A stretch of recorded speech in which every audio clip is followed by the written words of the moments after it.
দাও ইখলাসে এমন মোরে ইয়া ইলাহি।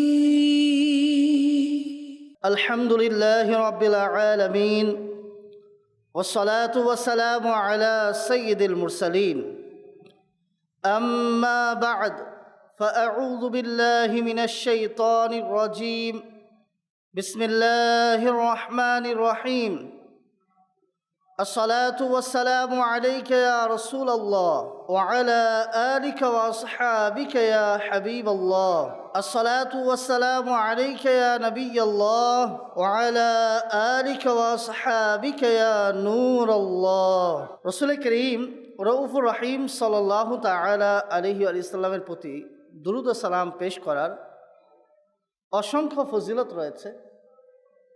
তন্মধ্যে হতে একটি হাদিস আপনাদের সামনে উপস্থাপন করছি। নবী করিম রউফুর রহিম সাল্লাল্লাহু তাআলা আলাইহি ওয়াসাল্লাম ইরশাদ করেন, যে ব্যক্তি এই দরুদ শরীফ পাঠ করল, আল্লাহুম্মা সাল্লি আলা মুহাম্মাদিন ওয়া আনজিলহুল মাকআদাল মুকাররাবা ইনদাকা ইয়াউমাল কিয়ামা, তবে তার জন্য আমার শাফাত ওয়াজিব হয়ে গেল। সল্লু আলাল হাবিব সাল্লাল্লাহু তাআলা আলা মুহাম্মদ সাল্লাল্লাহু আলাইহি ওয়াসাল্লাম। মাদানী চ্যানেলের দর্শকবৃন্দ এবং সম্মানিত উপস্থিতগণ, আলহামদুলিল্লাহ, আল্লাহ তাআলার দয়ায়, আল্লাহ তাআলার রহমতে আমাদের মাঝে বর্তমান শাবানুল মুআজ্জাম মাস চলমান রয়েছে।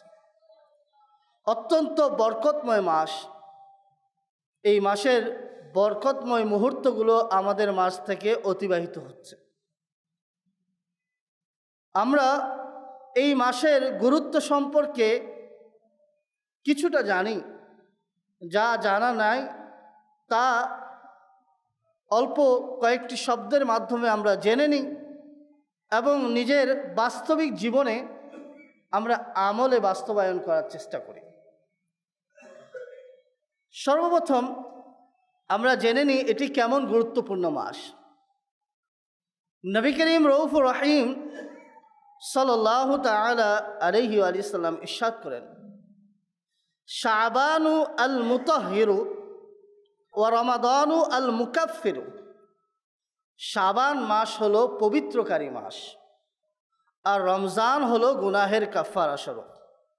তো এমন একটি মাস আমাদের মাঝে চলমান, যে মাস বান্দাকে পবিত্র করে, কিন্তু তাকেই পবিত্র করবে যে এই মাসের গুরুত্ব বজায় রাখবে, যে এই মাসের বরকত ও কল্যাণ থেকে নিজেকে দূরে রাখবে, নিজেকে উদাসীন রাখবে, তাকে এই মাস পবিত্র করবে না। পবিত্র তাকেই করবে যে এই মাসের গুরুত্ব ধরে রাখবে, এই মাসের গুরুত্ব অনুযায়ী নিজের জীবনযাপন করবে, এই মাসকে অতিবাহিত করবে। এই মাস অত্যন্ত গুরুত্বপূর্ণ মাস। আমরা দাওয়াতে ইসলামীতে বিশেষ করে দুরূদ শরীফ নিজেও পাঠ করি, অন্যকে পাঠ করার একটা উৎসাহ দিয়ে থাকি। এই মাস হলো দুরূদ শরীফের মাস। এই মাসে আমাদের অধিক হারে দুরূদ শরীফ পাঠ করা উচিত। কেন পাঠ করা উচিত? এই ব্যাপারে উলামায়ে কেরাম দুটি অভিমত ব্যক্ত করেছেন। এক, এই কারণে যে আল্লাহ রাসূল সাল্লাল্লাহু তাআলা আলাইহি ওয়াসাল্লাম ইরশাদ করেছেন, শাবানু শাহরি ওয়া রমাদানু শাহরুল্লাহ। শাবান আমার মাস আর রমাদান আল্লাহর মাস। যেহেতু শাবান আল্লাহর রসুলের মাস, আল্লাহর রসুল এই মাসকে নিজের সাথে নির্দিষ্ট করেছেন, নিঃসন্দেহে এটার মধ্যে অনেক গুরুত্ব রয়েছে। যেহেতু রসুলের মাস, তাহলে আপনার আমার উম্মত হিসেবে দায়িত্ব হলো এই মাসে আপনার আমার রসুলের প্রতি অধিকারে দুরূদ শরীফ পাঠ করা। করব তো ইনশাআল্লাহ। দ্বিতীয় আরেকটি কারণ উলামায়ে কেরাম বলেন যে এই মাসে অধিকারে কেন দুরূদ শরীফ পাঠ করা হবে। তার কারণ হলো, মুফাসসিরগণের একটি দল তারা নিজের অভিমত পেশ করেছেন যে পবিত্র কোরআনে কারীমের দুরূদ সম্মিলিত প্রসিদ্ধ আয়াত ইন্নাল্লাহা ওয়া মালাইকাতাহু ইউসাল্লুনা আলান নবী ইয়া আইয়ুহাল্লাযীনা আমানু সাল্লু আলাইহি ওয়া সাল্লিমু তাসলিমা। নিশ্চয় আল্লাহ এবং তার ফেরেশতা নবীর উপরে দুরূদ প্রেরণ করেন। হে ঈমানদারগণ, তোমরাও সেই নবীর উপরে দুরূদ এবং সালাম প্রেরণ করো। এই আয়াতটি নাজিল হয়েছে শাবান মাসের মধ্যে।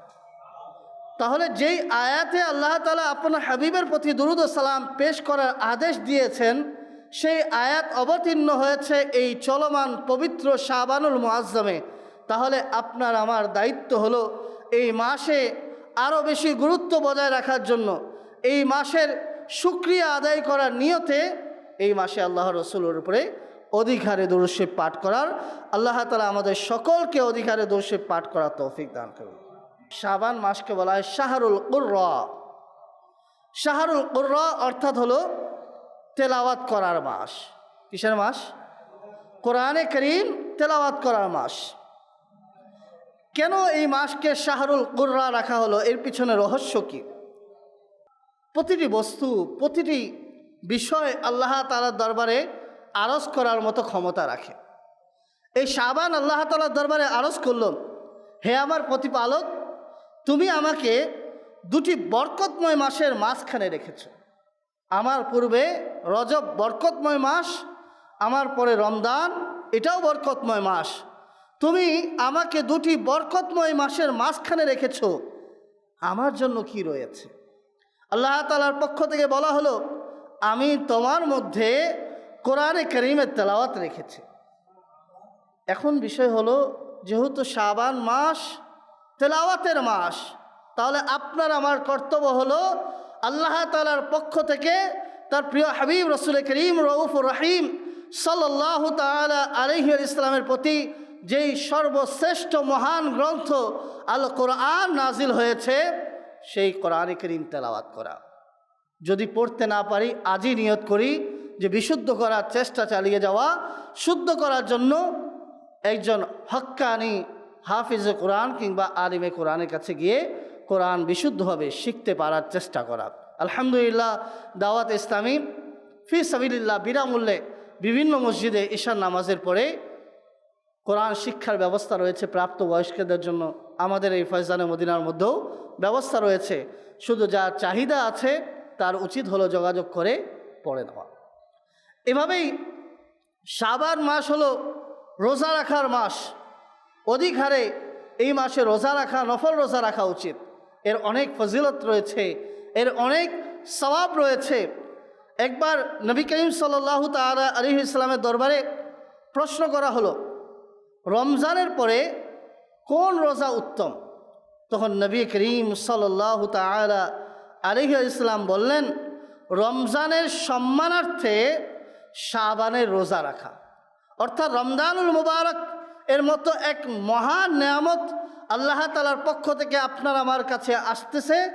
এই মাসের সম্মানার্থে পূর্ব প্রস্তুতি গ্রহণ হিসেবে শাবান মাসের রোজা রাখা, এটা হলো রমজানের পরে সর্বশ্রেষ্ঠ রোজা।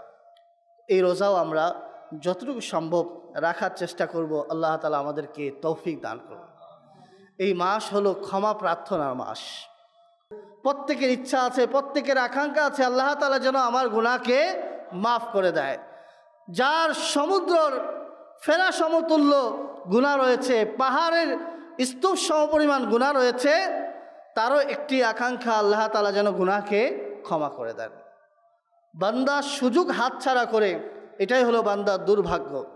অন্যথায় আল্লাহ সুবহানাহু ওয়া তাআলা এত দয়ালু, এত করুণাময় যে আল্লাহ তাআলা বান্দার গুনাহকে মাফ করার জন্য বিভিন্ন সময় বিভিন্ন সুযোগ দান করেছেন। এই এসেছে শাবানুল মুআজ্জম মাস। এটি হলো ইস্তেগফার তথা ক্ষমা প্রার্থনার মাস। কেন? নবী করিম সাল্লাল্লাহু তাআলা আলাইহি ওয়াসাল্লাম বলেন, শাবান হলো ওই মাস যেই মাস থেকে লোকেরা উদাসীন রয়েছে, যেই মাস সম্পর্কে মানুষরা মনোযোগী নয়, লোকেরা অন্যমনস্ক রয়েছে। অথচ এই মাসে মানুষের আমল আল্লাহ তাআলার দরবারে উপস্থাপন করা হয়। তো আমাদেরকে ক্ষমা প্রার্থনা করা উচিত। শাবানুল মুআজ্জাম আমার আমল আমার মহান রব্বুল আলামিনের দরবারে উপস্থাপিত হবে। আমার আমলের কি অবস্থা এটা আপনি আমি সবাই ভালোভাবে জানি। একটু চিন্তা করতে হবে, আমার আমল তো খুবই কম, আমার গুনাহের পরিমাণ অনেক বেশি। সুযোগ এসেছে আমি অধিক হারে ইস্তেগফার করে নিই, আমি তওবা করে নিই। আমার মহান প্রতিপালকের দরবারে এই মাসে আমার আমল উপস্থাপিত হবে। আল্লাহ তাআলার দরবারে যখন আমার আমল উপস্থাপিত হবে, সেখানে যেন আমার জন্য ক্ষমা ও মার্জনা থাকে এবং আল্লাহ তাআলা আমার উপরে সন্তুষ্ট হয়ে যান, এর চেষ্টা অব্যাহত রাখতে হবে।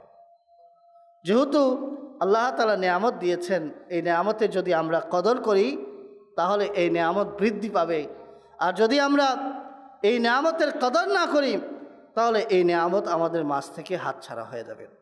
তাই সম্মানিত উপস্থিতি এবং মাদানী চ্যানেল দর্শকবৃন্দ, আমরা যা কিছু শ্রবণ করলাম, আল্লাহ সুবহানাহু ওয়া তাআলা আমাদেরকে এই মাসের বরকত বুঝার এবং সেই অনুযায়ী আমল করা তৌফিক দান করুন, আমিন। আজকে আমরা সূরা মাউনের আলোচ্য বিষয় নিয়ে কিছু গুরুত্বপূর্ণ আলোচনা শুনব। পবিত্র কোরআনে কারীমের মধ্যে আল্লাহ সুবহানাহু ওয়া তাআলা একটি সূরা নাজিল করেছেন, যে সূরার নাম হলো সূরা মাউন। মাউন অর্থ হলো প্রয়োজনীয় তুচ্ছ বস্তু, সামান্য বস্তু, একে বলা হয় মাউন। এই সূরার অনুবাদ শুনবো ইনশাআল্লাহ, এবং এই সূরার প্রেক্ষাপট কি রয়েছে তা জানব, এবং এটার উপরে নিজে আমল করব ইনশাআল্লাহ আজ্জা ওয়া জাল। আল্লাহ সুবহানাহু ওয়া তাআলা পবিত্র কোরআনের মধ্যে ইরশাদ করেন, বিসমিল্লাহির রহমানির রহিম, আরাআইতাল্লাযী ইউকাযযিবু বিদ্দীন, তুমি কি ওই ব্যক্তিকে দেখেছো যে দ্বীনকে অস্বীকার করে? ফাযালিকাল্লাযী ইয়াদউল ইয়াতীম, অতঃপর সে এমন যে ইয়তীমকে ধাক্কা দেয়। তারপরে বলা হচ্ছে ওয়ালা ইয়াহুদ্দু আলা তুআমিল মিসকিন, এবং মিসকিনকে খাবার খাওয়ানোর প্রতি উৎসাহ প্রদান করে না। তারপরে বলা হচ্ছে ফাওয়াইলুল লিল মুসাল্লিন, ওই সকল নামাজীদের জন্য ধ্বংস যে নিজের নামাজ থেকে উদাসীন রয়েছে।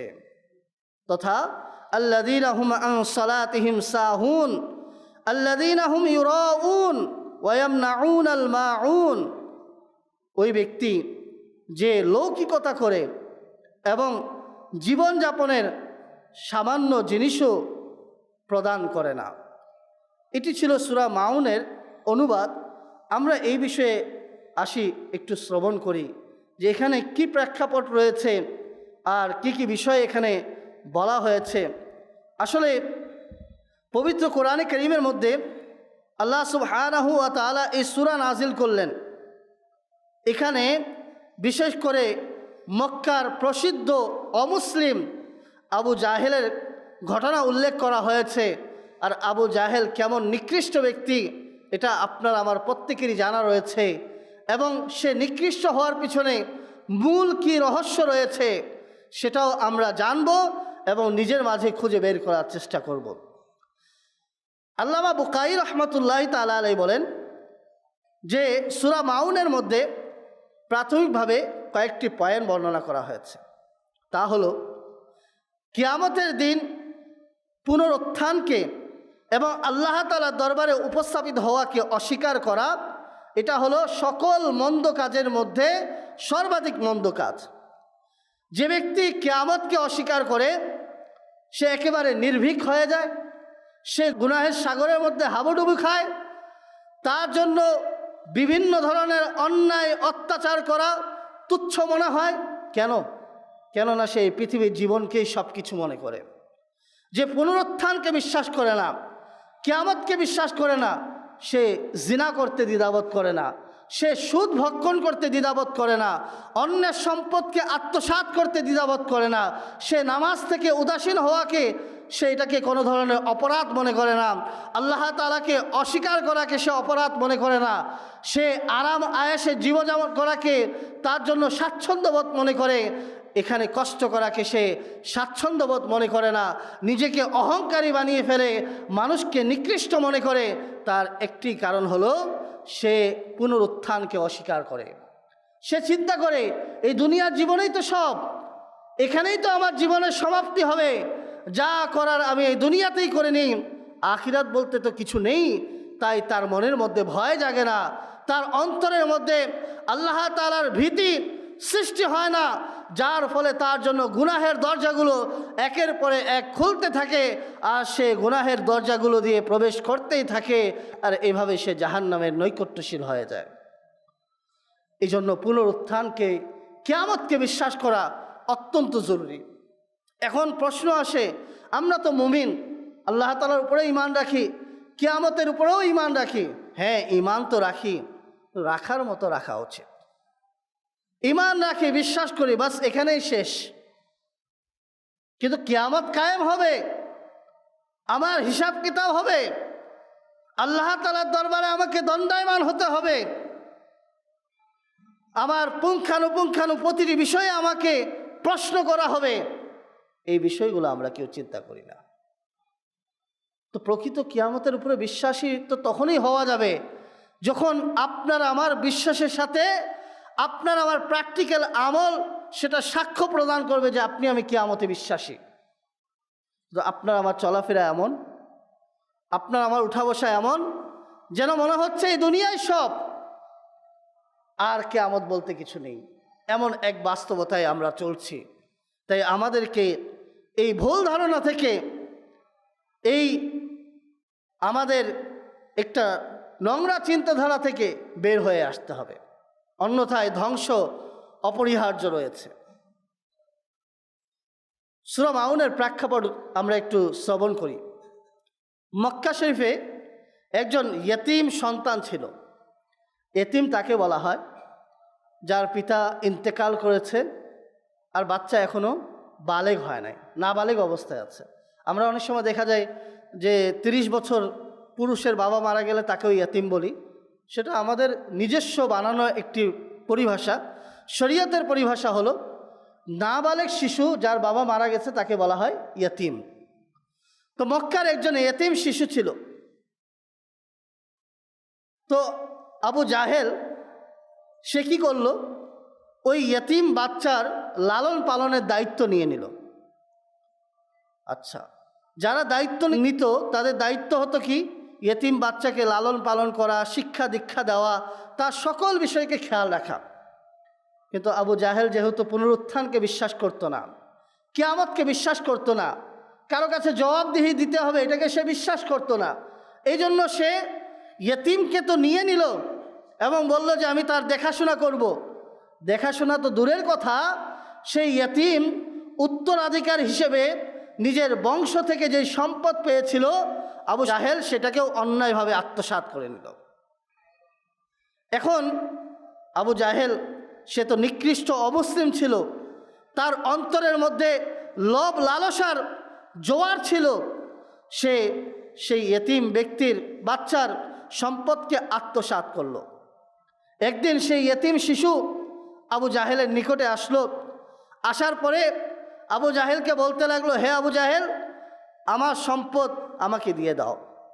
তখন সেই নিকৃষ্ট আবু জাহেল সেই ইয়তীমকে ধাক্কা দিয়ে বের করে দিল। সেটাই আয়াতের মধ্যে বলা হয়েছে, আরাআইতাল্লাযী ইউকাযযিবু বিদ্দীন ফাযালিকাল্লাযী ইয়াদউল ইয়তীম। অর্থাৎ যে ব্যক্তি ইয়তীমকে ধাক্কা দিয়ে বের করে দেয়, সে আবু জাহেল সেই ইয়তীম শিশুটিকে ধাক্কা দিয়ে বের করে দিল। তখন কুরাইশের অন্যান্য যারা সর্দার ছিল, নেতা ছিল, তারা ওই শিশুটিকে বলল, যাও তুমি মুহাম্মাদের কাছে চলে যাও সাল্লাল্লাহু তাআলা আলাইহি ওয়াসাল্লাম, তার কাছে চলে যাও, সে তোমাকে এই বিষয়ে সহযোগিতা করবে। এখন আমরা শোনার পরে মনে হচ্ছে যে কুরাইশের সর্দাররা হয়তোবা তাকে ভালো পরামর্শ দেওয়ার নিয়তে বলেছে। না, কুরাইশের সর্দাররা এই শিশুকে এই পরামর্শ দিল ঠাট্টা স্বরূপ। তাদের ধারণা ছিল এই শিশু মুহাম্মদ সাল্লাল্লাহু আলাইহি ইসলামের কাছে যাবে আর মুহাম্মদ সাল্লাল্লাহু আলাইহি ইসলাম তাকে কোনোভাবে সাহায্য করতে পারবে না। এভাবে তারা রাসূলুল্লাহ সাল্লাল্লাহু আলাইহি ইসলামের সাথে ঠাট্টা করার চিন্তা করলো। এই চিন্তা করে তারা তাকে পরামর্শ দিল, তুমি মুহাম্মদ সাল্লাল্লাহু আলাইহি ইসলামের কাছে চলে যাও, তিনি তোমাকে সাহায্য করবে। আচ্ছা, তো সেই বাচ্চা নবী করিম সাল্লাল্লাহু আলাইহি ইসলামের দরবারে চলে গেল। বাচ্চা তো বাচ্চাই ছিল, যেই পরামর্শ পেল সেই অনুযায়ী চলে গেল। আর যারা মক্কার অমুসলিম সর্দার ছিল তারা তো দুর্ভাগা ছিল, হতভাগা ছিল। যে রসুলের ইচ্ছায় আল্লাহ সুবহানাহু ওয়া তাআলা ডুবন্ত সূর্যকে আবার ফিরিয়ে দিতে পারেন, যে রসুলের ওসিলায়, যে রসুলের ইশারায় আল্লাহ তাআলা চন্দ্রকে দ্বিখণ্ডিত করতে পারেন, যেই রসুলের ওসিলায় আল্লাহ সুবহানাহু ওয়া তাআলা প্রত্যেকটি মখলুকের কাছে রিজিক পৌঁছে দিতে পারেন, সেই রসুলের ওসিলায় আল্লাহ তাআলা কি একটা শিশুকে সাহায্য করতে পারেন না? অবশ্যই পারেন। কিন্তু যারা মক্কার নিকৃষ্ট অমুসলিম ছিল তাদের ভাগ্যের মধ্যে তো আর ঈমান ছিল না, তাদের ভাগ্যের মধ্যে তো আর নাজাত ছিল না, তারা তো দুর্ভাগা ছিল। তাই তারা দুর্ভাগার মতো, নির্বোধের মতো কথা বলতে শুরু করলো। যাই হোক, সেই শিশুটি নবী করিম রউফুর রহিম সাল্লাল্লাহু তাআলা আলাইহি ইসলামের দরবারে উপস্থিত হলো এবং নিজের সমস্যা উপস্থাপন করলো। নবী করিম সাল্লাল্লাহু তাআলা আলাইহি ইসলাম সেই শিশুটিকে নিয়ে তৎক্ষণাৎ আবু জাহেলের কাছে চলে গেল। নবী করিম সাল্লাল্লাহু আলাইহি ইসলাম কেমন দয়ালু ছিলেন, কেমন দায়িত্বশীল ছিলেন। একজন ইয়তীম শিশু রাসূলুল্লাহ রাহমাতুল্লিল আলামিনের দরবারে আসবে আর সে সেখান থেকে নিরাশ হয়ে যাবে, এটা কখনোই সম্ভব হতে পারে না। যেই রসুলের ওসিলায় আল্লাহ সুবহানাহু ওয়া তাআলা পুরো কুল কায়নাতের উপরে রহমত বর্ষণ করেছেন, আর একজন ইয়তীম শিশু পায়ে হেঁটে সেই রহমতের ঝর্ণার কাছে যাবে আর রহমতের ছোঁয়া পাবে না, এটা কি হতে পারে? কখনোই হতে পারে না। তো সেই শিশু যখন গেল, নবী করিম সাল্লাল্লাহু তাআলা আলাইহি ইসলাম তাকে নিয়ে আবু জাহেলের কাছে চলে গেল। আর এইদিকে কুরাইশের পথভ্রষ্ট নিকৃষ্ট অমুসলিমরা তারা তামাশা দেখার জন্য অপেক্ষমান ছিল, তারা ঠাট্টা করার জন্য অপেক্ষমান ছিল যে মুহাম্মদ সাল্লাল্লাহু আলাইহি ইসলাম এসেছে, আবু জাহেল তার সামনে অহংকার করবে, তার মানহানি করবে, আর কুরাইশের সর্দারগুলো সেগুলো দেখে তামাশা করবে এবং নিজের অন্তরের মধ্যে আনন্দ পাবে। এই নিয়তে তারা সবাই অপেক্ষমান ছিল। রাসূল করিম সাল্লাল্লাহু তাআলা আলাইহি ইসলাম যখন আসলেন, আসার পরে আবু জাহেলের দৃষ্টি যখন নবী করিম সাল্লাল্লাহু তাআলা আলাইহি ইসলামের চেহারার দিকে পড়ল, দেখা মাত্রই আবু জাহেল নবী করিম সাল্লাল্লাহু আলাইহি ইসলামকে মারহাবা বলে সুস্বাগতম জানালো, আর জানানোর পরে ইয়তীমের সকল সম্পদ ইয়তীমকে দিয়ে দিল। এটা দেখার পরে কুরাইশের সর্দাররা অবাক হয়ে গেল। আমরা তো অপেক্ষমান রয়েছি যে আবু জাহেল নিজের অহংকারের বহিঃপ্রকাশ দেখাবে, সে নবী করিম সাল্লাল্লাহু আলাইহি ইসলামের সাথে খারাপ আচরণ করবে, কিন্তু এখানে তো পুরোই বিপরীত হয়ে গেল। নবী করিম সাল্লাল্লাহু আলাইহি ইসলামের আগমন ঘটল, আবু জাহেলের মতো নিকৃষ্ট অমুসলিম নবী করিম সাল্লাল্লাহু আলাইহি ইসলামকে মারহাবা বলে সুস্বাগতম জানালো এবং কোনো ধরনের বাহানা অজুহাত পেশ করা ব্যতীত সেই ইয়তীমের সম্পদকে তার কাছে বুঝিয়ে দিল। এর পিছনে কি রহস্য রয়েছে, এই রহস্য জানার জন্য তারা আবু জাহেলকে জিজ্ঞেস করতে লাগলো যে ব্যাপার কি, তুমি এমন কেন করলে, এর কারণ কি, এর রহস্য কি? তখন আবু জাহেল বলল, ওই আল্লাহর শপথ করে বলছি, আল্লাহর শপথ, আমি হযরত মুহাম্মদ সাল্লাল্লাহু আলাইহি ইসলামের ডান বামে একটি বল্লম দেখতে পেলাম। আমি ভয় পেলাম যদি আমি মুহাম্মদ সাল্লাল্লাহু আলাইহি ইসলামের কথা না মানি তাহলে এই বল্লম আমাকে দ্বিখণ্ডিত করে দিবে।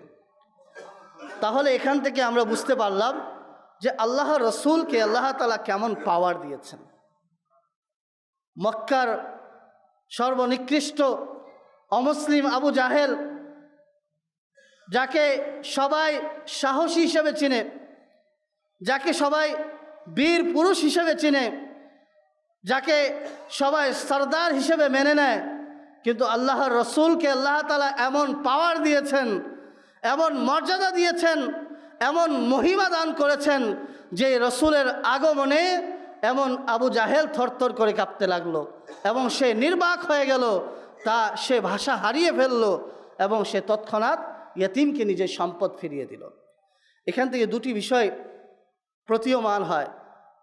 এক তো রসুল করিম রউফুর রহিম সাল্লাল্লাহু তাআলা আলাইহি ইসলামকে আল্লাহ তাআলা কেমন ক্ষমতা দিয়েছেন, আরেক হলো যে ইয়তিমের মাল, ইয়তিমের সম্পদ এটা আত্মসাৎ করা যাবে না। যে ব্যক্তি ইয়তিমের মাল আত্মসাৎ করবে সে নিশ্চয়ই আবু জাহেলের অনুসারী হবে। আর যে ব্যক্তি ইয়তিমকে তার মাল বুঝিয়ে দিবে, তার সম্পদ বুঝিয়ে দিবে, সে রাসূলুল্লাহ সাল্লাল্লাহু আলাইহি ইসলামের আদর্শে আদর্শিত একজন উম্মতের পরিচয় প্রদান করতে পারবে। এখন আমাদের উপরে সব কিছু, যে আপনি আমি কোন দলে যেতে চাই, আপনি আমি কার অনুসারী হতে চাই, আপনা আমার আদর্শ কে, এটা নির্ধারণ করতে হবে আপনাকে আমাকে। আপনি আমি যদি রাসূলুল্লাহ সাল্লাল্লাহু আলাইহি ইসলামের আদর্শে আদর্শিত হতে পারি, তাহলে আপনার আমার জন্য উভয় জগতে কল্যাণ নির্ধারিত। আর যদি কোনো অমুসলিমের সাথে আপনার আমার সাদৃশ্য হয়ে যায়, তাহলে যে যাকে ভালোবাসে কিয়ামতের দিন তাকে তার সাথে উঠানো হবে। এই জন্য আমাদের মাঝে যতগুলো অমুসলিমদের কালচার রয়েছে, অমুসলিমদের স্বভাব রয়েছে, সেগুলোকে আজই বের করে দেই এবং রাসূলুল্লাহ সাল্লাল্লাহু আলাইহি ইসলামের আদর্শে আদর্শিত হওয়ার চেষ্টা করি। আজকে আমরা আমাদের সমাজে যদি চিন্তা ভাবনা করি, নিজের পরিবারে চিন্তা ভাবনা করি, নিজের মধ্যে চিন্তা ভাবনা করি, তাহলে এমন অনেক কার্যকলাপ রয়েছে, এমন অনেক স্বভাব রয়েছে যেগুলো আমাদের মাঝে বিদ্যমান রয়েছে, কিন্তু আমরা কখনো চিন্তাও করিনি এগুলো আমাদের রসুলের স্বভাব নয়, বরং এগুলো হচ্ছে রসুলের শত্রু অমুসলিমদের স্বভাব। অথচ আমি আশিকে রসুলের দাবিদার, কিন্তু আমার মাঝে যে স্বভাবগুলো রয়েছে সেগুলো আপনার আমার রসুলের শত্রুদের স্বভাব। আজও এগুলোকে বর্জন করি, অন্যথায় আপনার আমার জন্য অনেক বেদনাদায়ক শাস্তি অপেক্ষা করবে। আল্লাহ সুবহানাহু ওয়া তাআলা আপনাকে আমাকে রাসূলুল্লাহ সাল্লাল্লাহু তাআলা আলাইহি ইসলামের আদর্শে আদর্শিত হওয়ার তৌফিক দান করুন। সূরা মাউনের মধ্যে বেসিক 4টি বিষয় আলোচনা করা হয়েছে। এক হলো কৃপণতা করা, দ্বিতীয় নামাজের মধ্যে অলসতা করা, তৃতীয় লৌকিকতা করা, চতুর্থ অন্যায়ের কল্যাণ কামনা না করা। এই 4টি গুণ কিন্তু এই সূরার মধ্যে বয়ান করা হয়েছে। এখন এই 4টি গুণ যার বয়ান করা হয়েছে সে কি নিকৃষ্ট। এখানে মূলত আয়াতের প্রেক্ষাপটে কাকে উপস্থাপন করা হয়েছে? আবু জাহেলকে।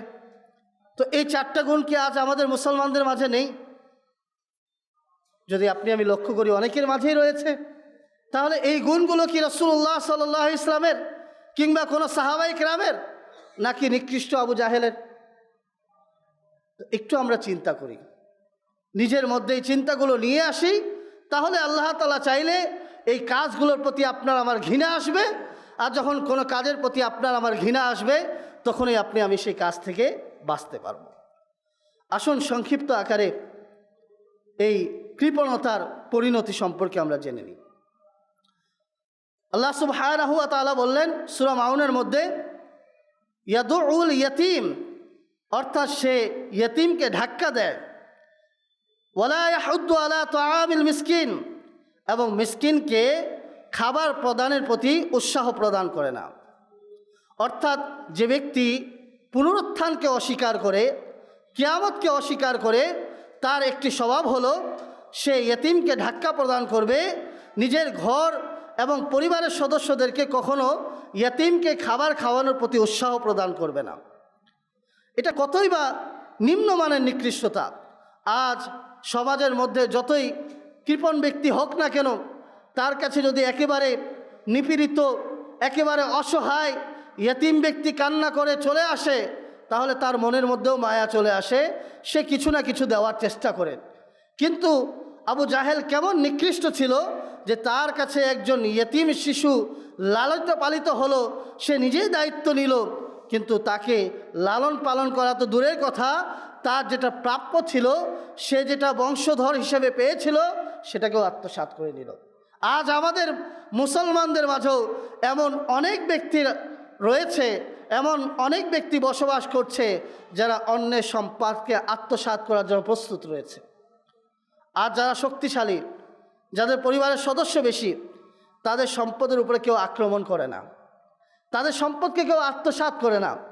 যখন দেখে কেউ দুর্বল, যার পরিবারের সদস্য কম, যার অভিভাবক নেই, যার পাশে দাঁড়ানোর মতো লোক নেই, আজকে মানুষ সুযোগ খুঁজে তার পিছনে লাগার।